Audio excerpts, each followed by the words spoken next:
আর ইব্রাহিম সাপ বলল, ও জঙ্গলের প্রাণী,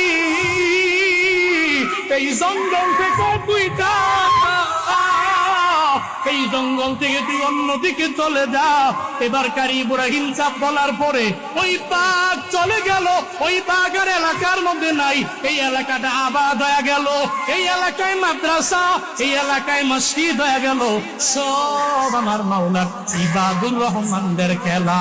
যারা ইবাদুর রহমান হবে, এই ইবাদুর রহমানেরা যখন সিজদায় পড়ে যাবে, আল্লাহকে ডাকলে আমার মাওলা তার সিজদার মধ্যে সাড়া দিয়া দিবে। আল্লাহরে ডাকলে ওই বান্দা দাঁড়াইয়াও যখন আমার আল্লাহরে ডাকবে, হে মালিক, আল্লাহ গো তুমি আমার কথা মাইনা নাও। ইমাম গাজ্জালি রাহমাতুল্লাহ আলাইহি কয়, সে বলতে দেরি, সঙ্গে সঙ্গে তার রূহটাকে কবজ করে নিতে দেরি করে নাই। জিকির করেন লা ইলাহা ইল্লাল্লাহ, সবাই লা ইলাহা।